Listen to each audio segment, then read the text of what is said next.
નિયમન અને સહનિયમનમાં very first આપણે વાત કરીએ તો ચેતાતંત્ર. તો કે એમ તો માહિતી અત્યારે આજે આપણે જે જોવાની છે એમાં બેઝિક ઇન્ટ્રોડક્ટરી વધારે આવશે, કારણ કે ઇન્ટ્રોડક્શન પણ આનું એટલું ઇમ્પોર્ટન્ટ છે. તો કે મનુષ્યના શરીરમાં ચેતાતંત્ર અને અંતઃસ્રાવી તંત્ર એકના સંકલન અને સહનિયમન વડે બંને કાર્ય કરે છે. અહીંયા ચેતાતંત્ર અને અંતઃસ્રાવી તંત્ર બંને એકમેકના સંકલન અને સહનિયમન વડે કાર્ય કરે છે, જેથી શરીરના બધા જ અંગો અને અંગતંત્ર એકબીજાની સાથે તાલમેલથી ચાલ્યા કરે. આપણે ચેતાતંત્ર અને અંતઃસ્રાવી તંત્ર બંને બોર્ડમાં તો બંને ચેપ્ટરો ભણી ગયા છે, એટલે આપણને ધ્યાનમાં છે કે મોટાભાગના જે અંતઃસ્રાવ જે છે એ પિટ્યુટરી ગ્રંથિ દ્વારા કંટ્રોલ થતા હોય. પિટ્યુટરી ગ્રંથિ એ મગજના જ એક ભાગ તરીકે આપણે ધ્યાનમાં લઈએ છીએ, તો બંનેની અંદર તાલમેલ ચાલ્યા કરે, અને બંને જો તાલમેલમાં ચાલે તો જ શરીરના બધા જ પ્રક્રિયા છે, બધી જ ક્રિયા જે છે તેની અંદર એક ચોક્કસ પ્રકારની બેલેન્સિંગ જળવાઈ રહે. તો ચેતાતંત્ર એક છેડેથી બીજા છેડા સુધીનું પથરાયેલું જાળા જેવું તંત્ર રચે છે, જ્યારે અંતઃસ્રાવી તંત્ર એ રસાયણ દ્વારા સહનિયમન પામે છે. અંતઃસ્રાવી તંત્રમાં આપણે ખબર છે કે અંતઃસ્રાવ જે છે તે રુધિરની અંદર સ્રવિત થઈ જતા હોય. રુધિર જ્યાં જ્યાં ફરે છે ત્યાં ત્યાં સાથે સાથે આવા દ્રવ્યોને લેતું જાય છે, તો આવા રસાયણોને અંતઃસ્રાવ કહેવાય. આથી ચેતાતંત્ર અને અંતઃસ્રાવી તંત્રને સંકલિત તંત્ર કહેવામાં આવે છે. બંને એકબીજાના હેલ્પથી, બંને એકબીજાની મદદ વડે આખા શરીરનું કાર્યનું નિયંત્રણ કરે છે, એટલે એને સંકલિત તંત્ર કહીએ છીએ. ચેતાતંત્ર શરીરના વિવિધ ભાગોમાંથી ઉર્મિવેગના સંદેશાઓ મેળવે છે. ચેતાતંત્ર એ શરીરના વિવિધ ભાગોમાંથી ઉર્મિવેગ દ્વારા સંદેશા મેળવે છે, અને એ સંદેશાને ઓળખશે અને ચેતાતંત્ર એને આન્સર આપશે કે શું કાર્ય અત્યારે આ સમયે જરૂરી છે અને શું કરવાનું છે.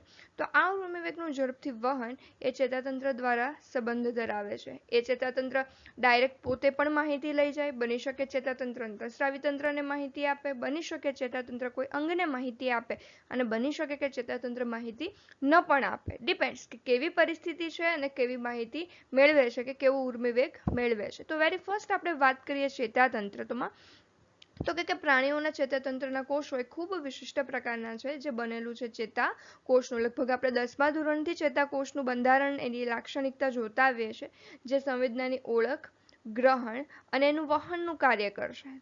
જે સંવેદનાની ઓળખ કરશે, ગ્રહણ કરશે અને એનું વહન કરશે.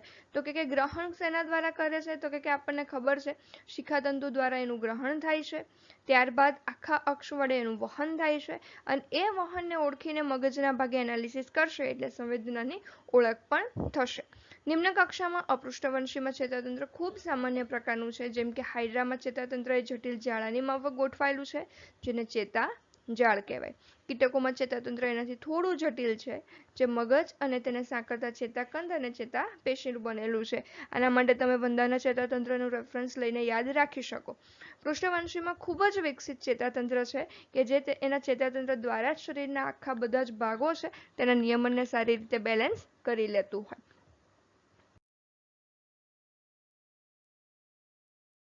આપણે અહીંયા વાત કરવાની છે મનુષ્યના ચેતાતંત્રની. તો કે મનુષ્યનું ચેતાતંત્ર મુખ્યત્વે બે ભાગનું બનેલું છે, સીએનએસ અને પીએનએસ. મધ્યસ્થ ચેતાતંત્ર, પરિવર્તી ચેતાતંત્ર.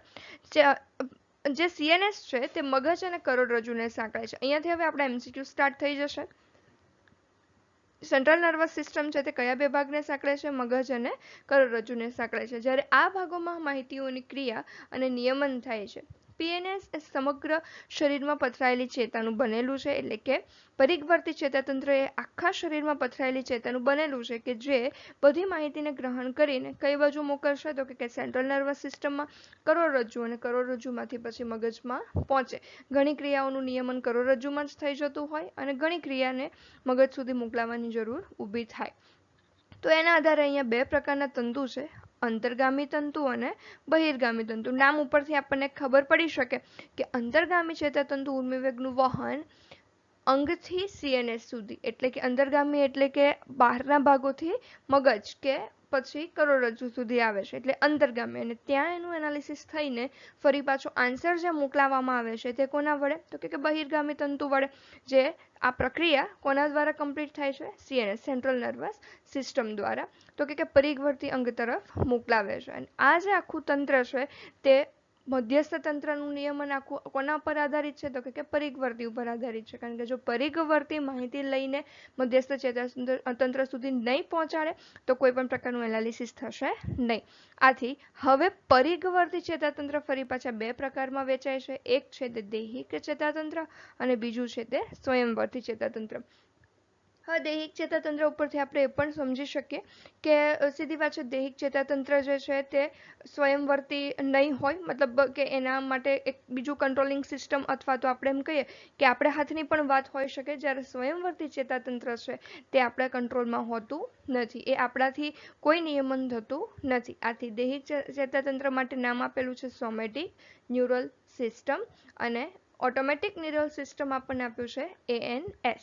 દૈહિક ચેતાતંત્ર CNS થી ઐચ્છિક સ્નાયુ સુધી સંદેશા મોકલાવે છે, જ્યારે સ્વયંવર્તી ચેતાતંત્ર સંદેશાઓને CNS થી અનૈચ્છિક સ્નાયુ તથા લીસા સ્નાયુ તરફ મોકલાવે છે. જેમ કે એક્ઝામ્પલ હું તમને આપું કે હાથનું હલનચલન, બોલવું, ખાવું એ આપણી ઈચ્છા ઉપર આધારિત છે અને એટલા માટે એને આપણે દૈહિક ચેતાતંત્ર કહીએ છીએ. જ્યારે હૃદયનું ધબકવું, જઠરની ક્રિયાવિધિ, મૂત્રપિંડની ક્રિયાવિધિ આ બધી આપણા કંટ્રોલની વાત નથી, એ આપણા ઐચ્છિક ક્રિયા પ્રમાણે નથી થતું. આથી એને આપણે કહી શકીએ સ્વયંવર્તી ચેતાતંત્ર. સ્વયંવર્તી ચેતાતંત્ર એ અનુકંપી ચેતાતંત્ર તથા પરાનુકંપી ચેતાતંત્રમાં વિભાજિત છે. આપણે આગળ જોઈ ગયા છે કે અનુકંપી ચેતાતંત્ર જે છે તે જે કંઈ પણ ક્રિયા છે તેને ઉત્તેજે છે, એટલે કે દર વધારે છે. એક્ઝામ્પલ તમને યાદ કરાવું હૃદય માટે, તો કે જો અનુકંપી ચેતાતંત્ર કાર્ય હશે તો હૃદયના ધબકારા વધશે અને પરાનુકંપી ચેતાતંત્ર કાર્ય હશે તો હૃદયના ધબકારા ઘટશે. તો અહીંયા આપણી જે સ્વયંવર્તી ચેતાતંત્ર કે જે આપણા કંટ્રોલમાં નથી, એને કંટ્રોલ કરવા માટે અથવા તો એને બેલેન્સ રાખવા માટે ફરી પાછા બે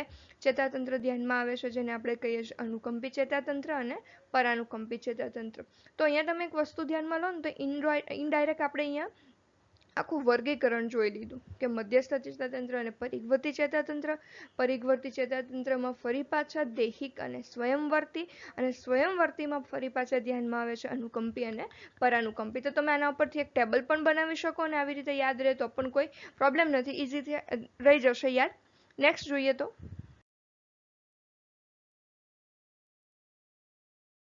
હવે ચેતાપેશીમાં એનો ઉદ્ભવ ક્યાંથી થયો છે, ગોઠવણી કેવી છે, લાક્ષણિકતા કેવી છે, બહુ ઇન્ટ્રોડક્ટરી અહીંયા આપણને માહિતી આપેલી છે કે ચેતાપેશી બાહ્ય ત્વચામાંથી ઉદ્ભવે છે. ઇમ્પોર્ટન્ટ, આપણે દરેક તંત્રની અંદર આપણે વાત કરી છે કે તંત્રના જે તે ભાગો છે તે કયા સ્તરમાંથી ઉદ્ભવે છે. તો કે ચેતાપેશી છે તે બાહ્ય ત્વચામાંથી ઉદ્ભવે છે અને તે ઉત્તેજના મેળવવા માટે મહત્વની છે. સંદેશાનો વહન કરાવડાવો અને સમન્વય કે જેમાં બે થી વધુ અંગો મળીને પૂરક યોજનાથી એકબીજાના કાર્ય કરે છે. હવે ચેતાપેશી શેની બનેલી છે? તો કે ચેતાકોષ અને ચેતા આધારક કોષ એટલે કે ચેતાકંદ. હવે ચેતાકોષનો બનેલો છે ચેતાકોષકાય, જે આપણે આખી પેલી આ જે રચના તમને યાદ જ હશે, આને આપણે કહીએ છીએ ચેતાકોષકાય અને ચેતાશયો, ચેતાકોષના પ્રવર્ધો. ચેતાકોષના પ્રવર્ધોમાં પાછા બે છે. એક પ્રવર્ધ જે લંબાઈ ગયો છે એને આપણે કહીશું ચેતા અક્ષ અને એક આ જે બધા નાના નાના પ્રવર્ધો છે તેને આપણે કહીશું શિખા તંતુ. તો આની આખી લાક્ષણિકતાને આધારે આપણે હવે એના એકમ વિશે વાત કરીએ તો ચેતાપેશીનું એક એકમ છે જેને આપણે કહીએ છીએ ચેતાકોષ અથવા તો ન્યુરો. તો ચેતાતંત્રનો રચનાત્મક અને ક્રિયાત્મક એકમ કયો છે? ચેતાકોષ. જેવી રીતે કે મૂત્રપિંડનો રચનાત્મક અને ક્રિયાત્મક એકમ મૂત્રપિંડના એકમ તરીકે આપણે નેફ્રોનને લેતા હતા અથવા તો ઉત્સર્ગ એકમને લેતા હતા. સેમ લાઈક અહીંયા ચેતાતંત્રનો રચનાત્મક અને ક્રિયાત્મક એકમ ચેતાકોષ છે. તે ઉર્મિવેગની ઉત્પત્તિ અને તેનું વહન કરાવે છે અને શરીરનો લાંબામાં લાંબો કોષ છે. આ તો આપણે ચેપ્ટર 8માં ભણી ગયા છે ધોરણ 11ના. તે ઉર્મિવેગની ઉત્પત્તિ અને તેનું વહન કરાવે છે અને તે શરીરનો લાંબામાં લાંબો કોષ છે.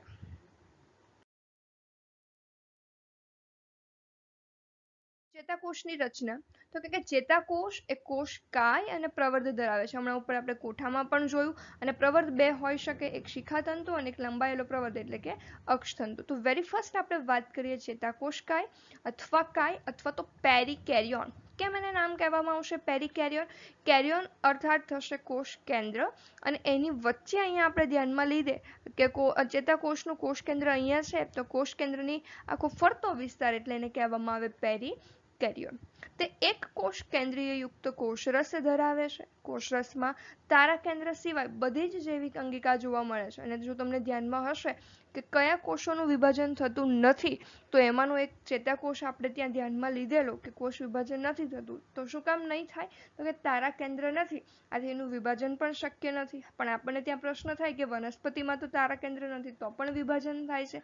છતાં પણ અહીંયા એક તારા કેન્દ્રની ગોઠવણીના એના આધારે અહીંયા આપણે કહી શકીએ કે તારા કેન્દ્ર નથી, તો પ્રાણી કોષની લાક્ષણિકતા છે ને એના કારણે કોષ વિભાજન થશે નહીં.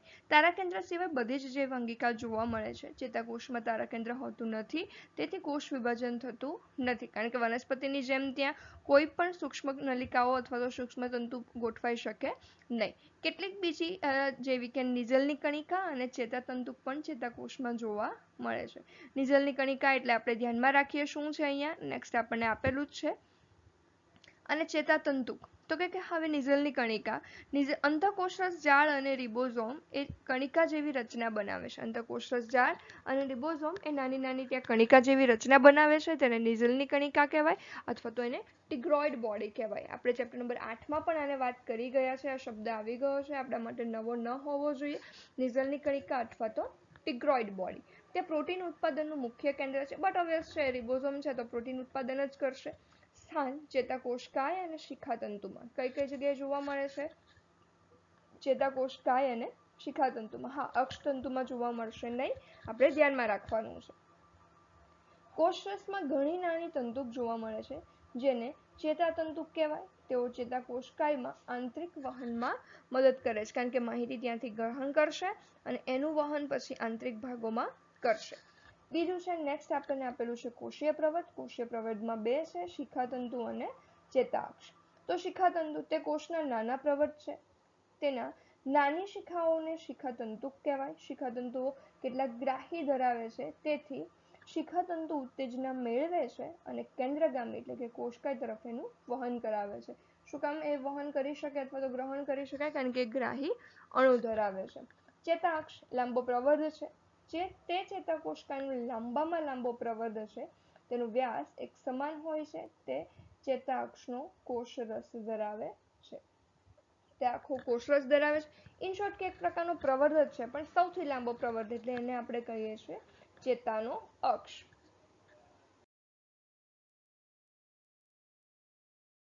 ચેતાક્ષના કોષરસમાં નિઝલની કણિકા હોતી નથી. હમણાં જ મેં તમને કહ્યું તેમ ચેતાક્ષ કોષરસ ફક્ત ચેતાતંતુ અને કણાભસૂત્ર જ ધરાવે છે.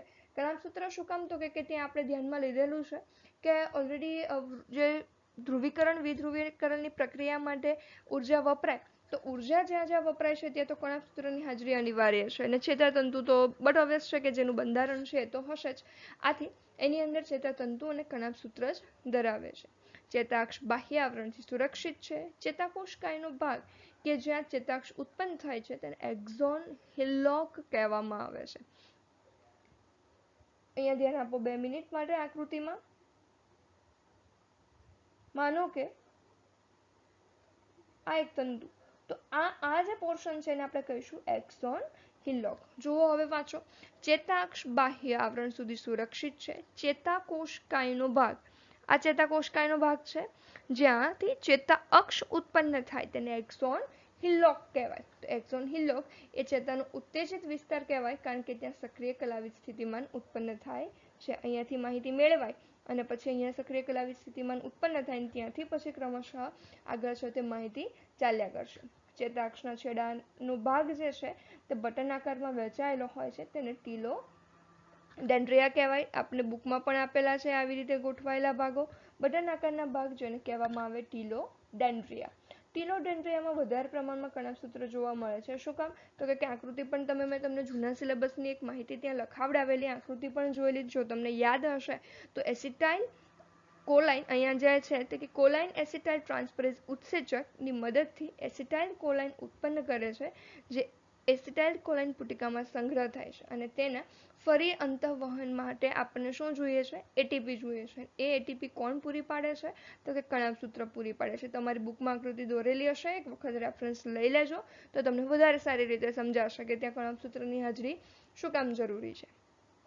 ચેતાક્ષ એ ચેતાકોષ નો મુખ્ય ભાગ છે, તેથી ઘણીવાર ચેતાતંતુ શબ્દ ચેતાઅક્ષ તરીકે વપરાય. તો બંનેની વચ્ચે શું તફાવત હોઈ શકે? ચેતાઅક્ષ હંમેશા એકાકી એક જ હોય, શિખાતંતુ ઘણા બધા હોય. ચેતાતંતુમાં અહીંયા ચેતાઅક્ષમાં ચેતાતંતુ હોય પણ નિઝલની કણિકા નહીં હોય. અહીંયા ચેતાતંતુ અને નિઝલની કણિકા બંને હોય. ચેતાઅક્ષ લાંબા કદનો પ્રવર્ત છે, ટૂંકા કદનો પ્રવર્ત છે. ચેતાઅક્ષ ઉર્મિવેગનું વહન કોષકાયથી દૂર થાય છે, જ્યારે શિખાતંતુ ઉર્મિવેગનું વહન કોષકાય તરફ થાય છે. કારણ કે બટ ઓબ્વિયસ છે ને, અહીંયાથી તમે એન્ટર કરાવો તો ચેતાકોષકાય તરફ થાય, ચેતાકોષકાયથી દૂર ચેતાઅક્ષ લઈ જશે. આથી તેને કેન્દ્ર ત્યાગી સેન્ટ્રીફ્યુગલ કહેવામાં આવે, જ્યારે શિખાતંતુ જે છે તે કેન્દ્ર, અહીંયા આપણે કેન્દ્ર ત્યાગી લઈએ અને અહીંયા આપણે કેન્દ્ર અભિરાગી લઈએ કે કેન્દ્રની તરફ, જેને આપણે કહેવાય કેન્દ્ર અભિરાગી સેન્ટ્રીફ્યુગલ. સેન્ટ્રીફ્યુજનો સિદ્ધાંત તમે કેમિસ્ટ્રીની અંદર ભણશો, તમને ધ્યાનમાં આવશે. સેન્ટ્રીફ્યુજનો નિયમ શું છે? એક્ઝેક્ટ આપણે વાત કરીએ ને તો છાશમાં આપણે જે બ્લેન્ડર ફેરવીએ છીએ ને એના અંદર કેવું હોય કે જેવી માખણ બને એટલે વજન જેનું વધારે છે તે કેન્દ્રમાં આવતા જશે અને નજીકના જે હળવા છે તે બહાર જતા રહેશે. હવે સીધી વાત છે, શિખાતંતુ છે તે ભારે છે, તો ભારે છે તો કેન્દ્રથી દૂર ભાગશે અને નજીકનું જે છે તેને આપણે કહીએ કે શરૂઆતી તબક્કે ચેતાક્ષ છે તે કેન્દ્રથી નજીક રહેશે. પણ જેવું એની અંદર એક લાક્ષણિકતા એક એનો ગોઠવણી થાય એટલે ચેતાક્ષ છે તે કેન્દ્રથી દૂર અને શિખાતંતુ છે તે કેન્દ્રની અંદર એટલે કેન્દ્ર અભિરાગી કેન્દ્ર તરફ એ આગળ વધશે. ગોઠવણી સેન્ટ્રીફ્યુજ જ્યારે એને જુદું કરવામાં આવે ત્યારની વાત છે આ.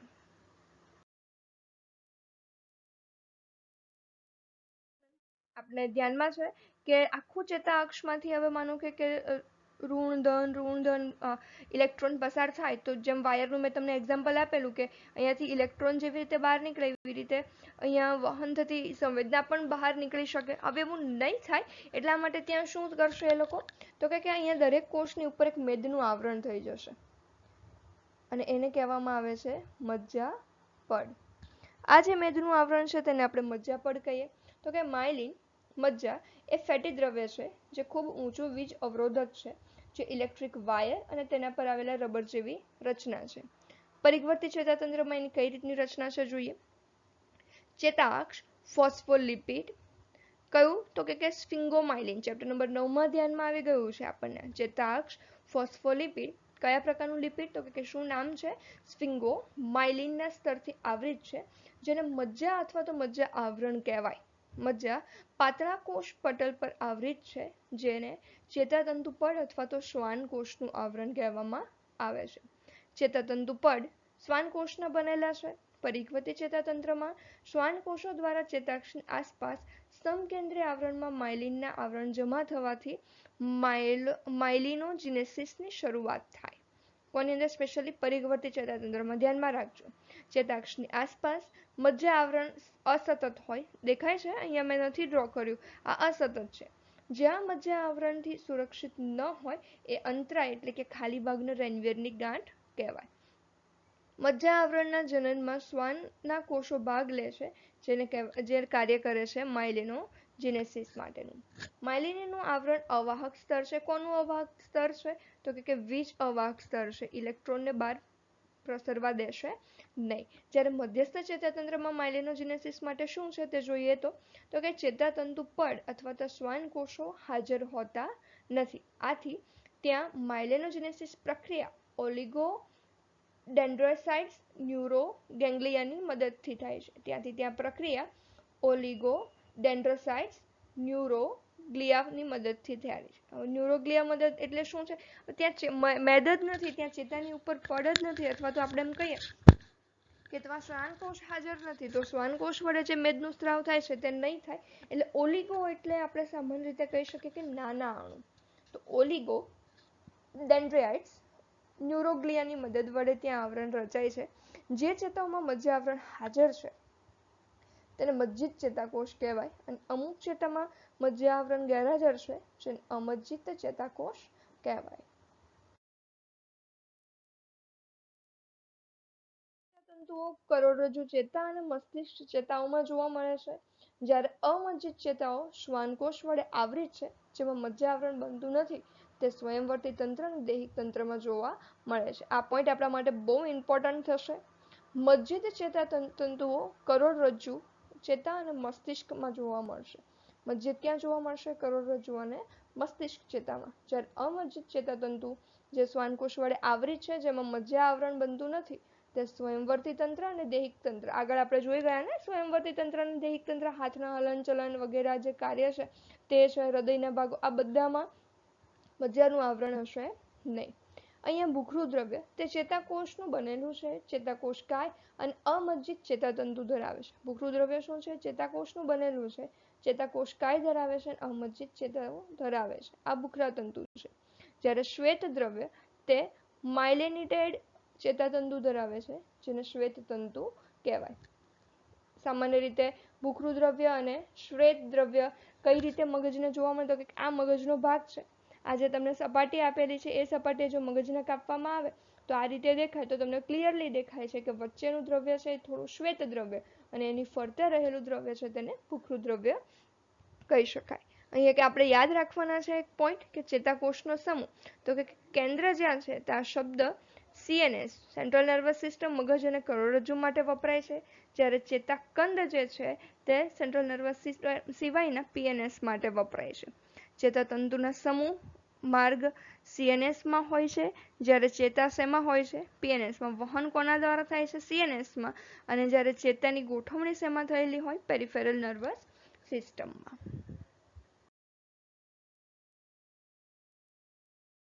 કોષના પ્રકાર જોઈએ તો શિખાતંતુ અને અક્ષતંતુની સંખ્યાને આધારે આ આપણે જૂની 12માની ચોપડીમાંથી બોર્ડ સમયે કરી ગયા છીએ, એટલે તમને ધ્યાનમાં આવી જશે, પણ છતાં ધ્યાનમાં રાખવાના છે. તમે ડ્રો પણ કરેલી છે આ આકૃતિઓ, એટલે સમજ પડશે. જરા યાદ કરજો.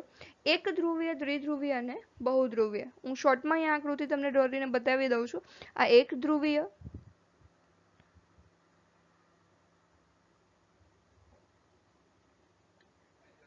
આ દ્વિધ્રુવીય અને જે જનરલી આપણે ચેતાકોષ દોરીએ છીએ તે બહુધ્રુવીય.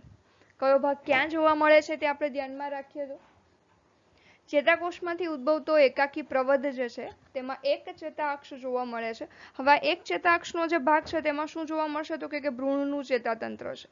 સામાન્ય રીતે આપણે ધ્યાનમાં લઈએ તો કે એક ધ્રુવીય ચેતાકોષ જનરલી કોઈ પણ ભાગે જોવા મળતો નથી. ચેતાકોષમાંથી ઉદ્ભવતો એકાકી પ્રવધ જે એક જ ચેતાઅક્ષ ધરાવે છે, ઉદાહરણ તરીકે ભ્રૂણનું ચેતાતંત્ર, એ ભ્રૂણીય અવસ્થા દરમિયાન જોવા મળશે.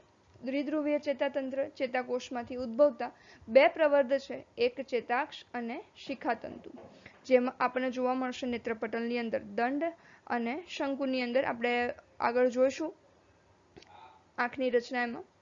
બહુધ્રુવીય ચેતાકોષ કે જેમાં ચેતાક્ષ એક અને એકથી વધુ શિખાતંતુ ધરાવે છે, ઉદાહરણ તરીકે પૃષ્ઠવંશીઓના મોટા ભાગના જે ચેતાકોષ છે તે કયા પ્રકારના છે? બહુધ્રુવીય પ્રકારના છે. હવે અધ્રુવીય ચેતાકોષ કોઈ નિશ્ચિત પ્રકારના શિખાતંતુ ચેતાક્ષ હોતા નથી, કોષ પ્રવર્ધ હોતા નથી, અથવા જો હોય તો ચેતાક્ષ અને શિખાતંતુમાં વિભેદિત થયેલા હોતા નથી. અધ્રુવીય ચેતાકોષની લાક્ષણિકતા તમે જુઓ તો કોઈ નિશ્ચિત શિખાતંતુ નથી, ચેતાઅક્ષ નથી, કોષ પ્રવર્ધ નથી, અથવા જો હોય તો ચેતાક્ષ અને શિખાતંતુમાં વિભેદિત હોતા નથી. ઉર્મિવેગ બધી જ દિશામાં ફેલાય છે.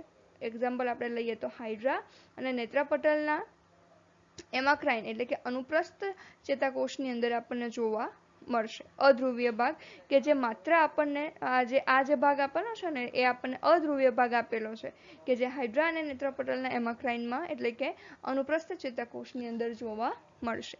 આભાસી એક ધ્રુવીય આ પ્રકારમાં ચેતાકોષને ફક્ત ચેતાક્ષ હોય પરંતુ ચેતાક્ષમાંથી નાનો પ્રવર્ધ વિકાસ પામે, જેને શિખાતંતુ કહેવાય. ઉદાહરણ તરીકે કરોડરજ્જુના પૃષ્ઠમૂલીય ચેતાગંધ, જેમાં અહીંયા આપણને આપ્યું છે સ્યુડો યુનિપોલર. આભાસી એક ધ્રુવીય માનો કે અહીંયાથી આવી રીતે ઉત્પન્ન થયું છે, ચેતાક્ષ હોય પણ ચેતાક્ષમાંથી નાનો પ્રવર્ધ વિકસે છે, જેને શિખાતંતુ કહેવાય, જે કરોડરજ્જુના પૃષ્ઠમૂલીય ચેતાકંદમાં જોવા મળે છે.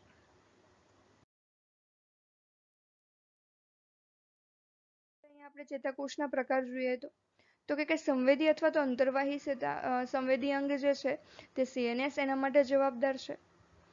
આંતરચેતાકોષ અથવા તો ચેતાકોષનું આંતરિક જોડાણ અથવા તો સંદેશ કેશિકા ચેતાકોષ માટે જવાબદાર છે, પ્રેરક અથવા તો બહિર્વાહિનીય CNS માટે જવાબદાર છે. ફરીવાર જોઈએ તો કાર્યના આધારે ચેતાકોષ સંવેદી એટલે કે અંતર્વહી એટલે કે માહિતી અંગ તરફથી જ્યારે ચેતાના CNS એટલે કે મધ્યસ્થ ચેતાતંત્ર લઈ જાય ત્યારે એને સંવેદી ચેતાકોષ કહેવામાં આવે છે. જ્યારે મધ્યસ્થ ચેતાતંત્ર તરફથી આન્સર લઈ જાય છે ત્યારે તેને પ્રેરક ચેતાકોષ કહેવામાં આવે છે. અને એક છે આંતરચેતાકોષ, જે ચેતાકોષનું આંતરિક જોડાણ અથવા તો સંદેશ કોશિકા ચેતાકોષ તરીકે ઓળખાય. માત્ર એનું કામ છે જોડાણ કરવાનું અથવા તો કેટલીક વાર સંદેશા લાવવા લઈ જવાનું, બંનેનું કામ કરે એટલે મિશ્ર પ્રકારે આપણે ઘણીવાર એને ગણી શકીએ. બાકી મુખ્ય ભાગ છે સંવેદી અને પ્રેરક. સંવેદી કયા આવશે તો કે અંગ તરફથી મગજ, અને પ્રેરક કયા આવશે તો કે મગજ એટલે કે મધ્યસ્થ ચેતાતંત્ર તરફથી અંગ તરફ. ચેતાપ્રેરક દ્રવ્યો અથવા તો ચેતાદ્રવ્યો અથવા તો ચેતા અંતસ્ત્રાવ એમ ઉત્તેજનાત્મક અને અવરોધાત્મક બે આપ્યા છે. તો ચેતોપાગમ પર આવેગ ઉત્તેજિત કરે, એમાં એના માટે જવાબદાર કયા દ્રવ્યો છે? એસિટાઇલ કોલાઇન, નોરએડ્રેનાલિન અથવા તો અનુકંપી ચેતાતંત્ર.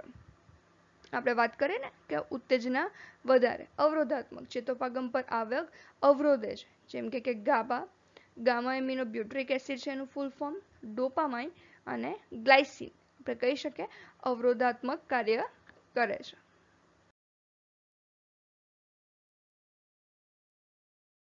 ચેતાખંડ કે ગેંગ્લિયો કોષ આ સહાયક કોષ છે જેઓ ચેતાકોષની આસપાસ સંકુલના પદાર્થ બનાવે છે. તે 3 પ્રકારના છે: એસ્ટ્રોસાઇટ, ઓલિગોડેન્ડ્રોસાઇટ અને માઇક્રોગેંગ્લિયોસાઇટ. આપણે હમણાં જ વાત કરેલી કે ઓલિગોડેન્ડ્રોસાઇટ શું છે, કદ તમને ધ્યાનમાં આવશે. મેં હમણાં જ તમને વાત કરેલી કે નાના કદના હોય છે.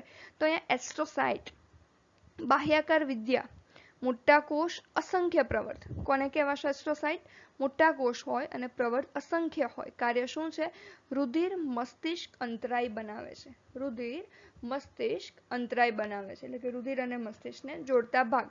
ઓલિગોડેન્ડ્રોસાઇટ નાના અને કેટલાક પ્રવર્ત જે CNSમાં માયલિન આવરણનું નિર્માણ અને જાળવણી કરે છે. આગળ આવી ગયું કાર્ય. માઇક્રોગેંગ્લિયોસાઇટ સૌથી નાના શાખાયુક્ત CNSના સ્ક્વેન્જર કોષો છે, અને આ સ્ક્વેન્જર કોષો અને કહીએ કે જેને આવૃત માત્ર રક્ષણાત્મક ભાગ તરીકે અને જોવા મળે છે, એટલે અહીંયા નામ આપ્યું છે. તમે જુઓ એનું કામ પણ આપ્યું છે સ્વભાવે ભક્ષણકારી. એટલે આપણા જે મુખ્ય કાર્યરત કોષો છે એનું નામ કયા પ્રકારનું છે? તો એસ્ટ્રોસાઇટ પ્રકારના. માયલિન આવરણનું નિર્માણ અને જાળવણી કોના દ્વારા? તો કે ઓલિગોડેન્ડ્રોસાઇટ પ્રકારે. અને ભક્ષણ કરવાનું કાર્ય કોનું છે? તો કે માઇક્રોગેંગ્લિયોસાઇટ. રુધિર મસ્તિષ્ક અંતરાય, blood brain barrier, BBB, blood brain barrier. કઈ રીતે?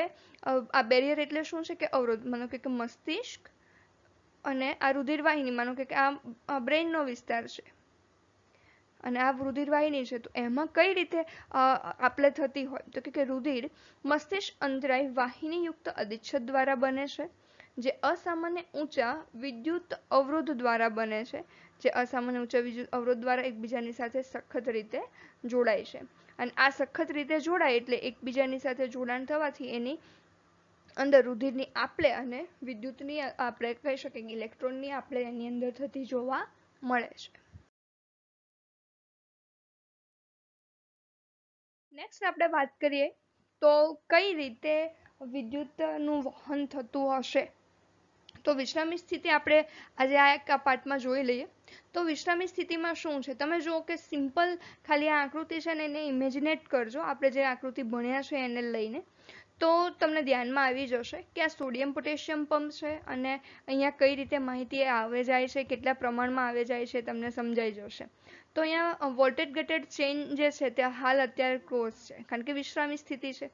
તો જ્યારે વિશ્રામી સ્થિતિ હોય ત્યારે શું થાય છે તો કે આ બહારની સ્થાન છે અને આ અંદરનું સ્થાન છે. સપોઝ કે આપણે એવું વિચારી લઈએ કે આ કોષરસ પટલ છે, તો આ બાહ્ય વિસ્તાર છે, આ અંતઃ વિસ્તાર છે. જ્યારે વિશ્રામી સ્થિતિ હોય ત્યારે વિશ્રામી સ્થિતિએ શું થશે?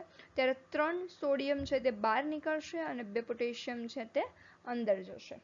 સોડિયમ અને પોટેશિયમ ચેનલ જે છે તે આ રીતે રહેશે અને અહીંયા આપણે એમ કહીએ કે સોડિયમ જે પંપ છે એ આખો અત્યારે ક્લોઝ છે.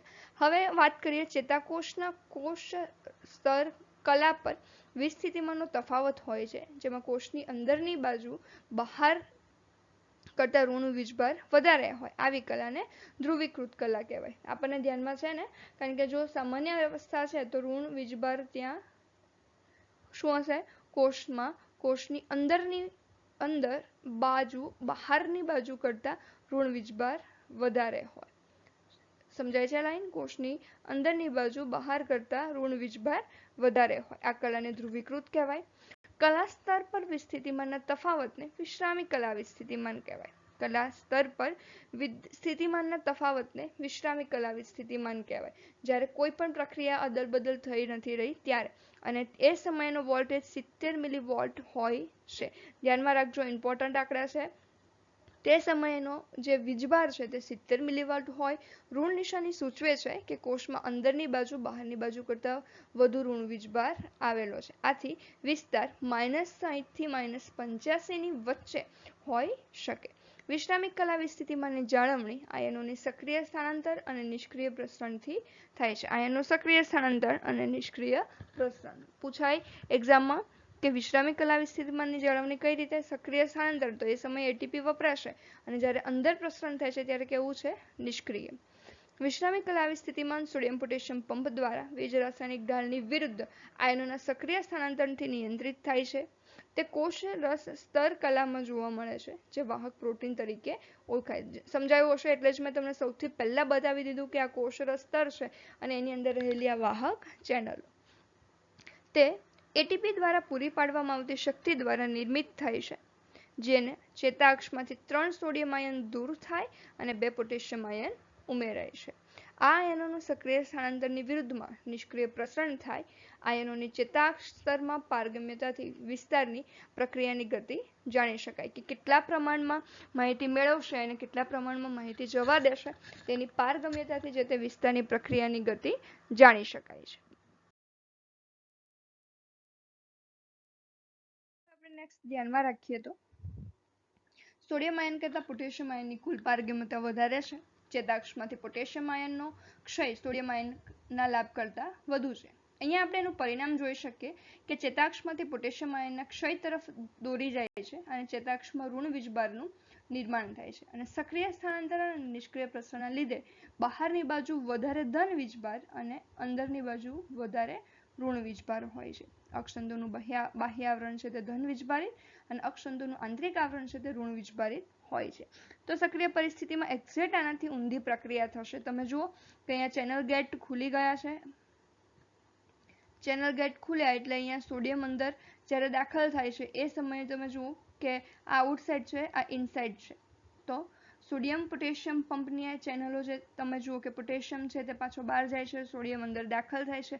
વર્ણનમાં જોઈએ, જ્યારે વિધ્રુવીકરણ પ્રક્રિયા થાય ત્યારે ચેતાવેગ ઉત્પન્ન થાય છે. સક્રિય કલા વિસ્થિતિમાન એ ઉર્મિવેગનું બીજું નામ છે. એ સમયે સોડિયમ આયન માર્ગમાં ફેરફાર ઉદ્ભવે છે. આ માર્ગ કેટલીક પોટેશિયમ આયન ચેનલ વોલ્ટેજ ગેટેડ માર્ગ તરીકે, વોલ્ટેજ ગેટેડ માર્ગ એટલે કે વોલ્ટેજ સ્વીકારતા માર્ગ તરીકે ઓળખાય છે. અર્થાત તે વોલ્ટેજમાં ફેરફાર થવાથી ખોલ કે બંધ થાય છે, અને વિશ્રામી સ્થિતિમાં કેલ્શિયમના જોડાણથી આ માર્ગો બંધ રહેશે. એટલે તમને ધ્યાનમાં આવવું જોઈએ. આ એમ તો માહિતી બહુ લાંબી છે, પણ એમસીક્યુ આખી માહિતીમાંથી એક જ પૂછાય, પણ આખું શું વર્ણનની એક લિંકેજ રહે એટલા માટે મેં બધું જ વર્ણન રાખ્યું છે. પણ જ્યારે તમને વર્કશીટ આપીશ તો તમને ધ્યાનમાં આવશે કે બધા જ પોઈન્ટ એમાં કવર થઈ ગયા છે. તો વિશ્રામી સ્થિતિમાં કેલ્શિયમના જોડાણથી આ માર્ગો બંધ થઈ જાય. તો આપણા માટે એમસીક્યુ બની જાય ને કે કોના જોડાણથી આ માર્ગ બંધ થાય છે? તો કે કેલ્શિયમના જોડાણથી આ માર્ગ બંધ થાય છે. ખુલવાથી સક્રિય કલા વિસ્થિતિમાનનો ઉદ્ભવ થાય. માર્ગના ખુલવાથી ચેતાક્ષ સ્તરની અંદર પ્રસરણ દ્વારા પામતા સોડિયમ આયન પ્રત્યેની પારગમ્યતા વધી જાય. પહેલા કોની પારગમ્યતા વધેલી? પોટેશિયમ, જેથી ચેતાક્ષમાં ધન વીજભારિત આયનની સંખ્યા વધે. પહેલા સોડિયમની પારગમ્યતા ઘટી એટલે કે ઋણ વીજભાર થયો, અને અહીંયા હવે પારગમ્યતા વધી એટલે અંદરનો વીજભાર કેવો થઈ ગયો? ધન. સોડિયમ આયનનું ઝડપી અંતર્વહન વિશ્રામી કલા વિસ્થિતિમાં 10 મિલીવોલ્ટનો વિસ્થિતિમાનનો તફાવત ઉત્પન્ન કરે છે, જે સક્રિય કલા વિસ્થિતિમાન તરફ લઈ જવા માટે પર્યાપ્ત છે. 10 મિલીવોલ્ટના ફેરફારને થ્રેશોલ્ડ ઉત્તેજના કહેવાય. તમે થ્રેશોલ્ડ શબ્દ કેમિસ્ટ્રી ની અંદર લગભગ ભણી ગયા હશો, અને થ્રેશોલ્ડ ઉર્જા આવો શબ્દ આપેલો હોય છે આપણને, જે સક્રિય કલા વિસ્થિતિમાન લઈ જવા માટે પર્યાપ્ત છે. તો આ જે વહન કરવા માટેની જે ઉત્તેજના છે તેને કહેવામાં આવે થ્રેશોલ્ડ ઉત્તેજના, જે 10 મિલીવોલ્ટના ફેરફારને ઉત્તેજે છે. સોડિયમ આયનનું ઝડપી અંતર્વહન થવાને કારણે અક્ષતંતુનું આવરણ સંપૂર્ણપણે વિધ્રુવીકૃત થઈ જાય છે. સૌ પ્રથમ ઋણ વીજભાર નાબૂદ થઈને શૂન્ય થાય, જેને વિધ્રુવીકરણ કહેવાય, અને આ અક્ષતંતુના આવરણને ઉત્તેજિત કલા અથવા તો વિધ્રુવીકૃત કલા ઉત્પન્ન થાય છે. સોડિયમના વધુ પ્રવેશના કારણે હવે કલાવી સ્થિતિમાન શૂન્યને ઓળંગીને કેટલો થશે? લગભગ +30 થી 45. પહેલામાં કેટલો થયેલો? Near about 60. તો અહીંયા તમને ધ્યાનમાં આવે કે ડાયરેક્ટ જ નથી થઈ જતો. એક પરિસ્થિતિ એવી આવશે કે જ્યારે વીજભાર બેલેન્સ થશે. એ વીજભાર બેલેન્સ થાય ત્યારે એને ધ્રુવીકરણ કહેવાય, અને લાક્ષણિકતા અહીંયા આખી જે ઉત્તેજિત કલાને ઓળંગીને કલાવી સ્થિતિમાન શૂન્ય થાય એ સમયનો વીજભાર કેટલો થશે? 30 થી 45. આ અતિ લંઘનના કારણે અક્ષતંતુમાં સોડિયમની સાંદ્રતા મહત્તમ થઈ જાય છે, અને આ સ્થિતિમાનને સક્રિય કલાવી સ્થિતિમાન કહેવાય. તમે જોયું કે નિષ્ક્રિય કલાવી સ્થિતિમાન, પછી વચ્ચે એક તબક્કો આવે ધ્રુવીકરણ, અને પછી આવે સક્રિય કલાવી સ્થિતિમાન. આ તબક્કે અક્ષતંતુ આવરણની અંદરની સપાટી ધન વીજભારિત અને બાહ્ય સપાટી કેવી થઈ જશે? ઋણ વીજભારિત. પણ વચ્ચે એક તબક્કો એવો આવશે કે જ્યારે વીજભાર કેવો હશે? 0. પુનઃધ્રુવીકરણ આપણે પાર્ટ 2 માં જોઈશું, પણ અહીંયા સુધી તમને ધ્યાનમાં હોવું જોઈએ કે MCQ જે છે, જે મેં તમને સમજાવ્યા છે, હું તમને વાંચીને આ બધું બતાવતી જાઉં છું, તો તમને એવું ન થાય કે ખાલી વાંચી જાય છે, પણ તમારે એક એક પોઈન્ટ જે હું વાંચું છું એને હું અંડરલાઈન કરું છું ને, એ તમારે MCQ ના પોઈન્ટમાં તૈયાર કરતા જવાના છે.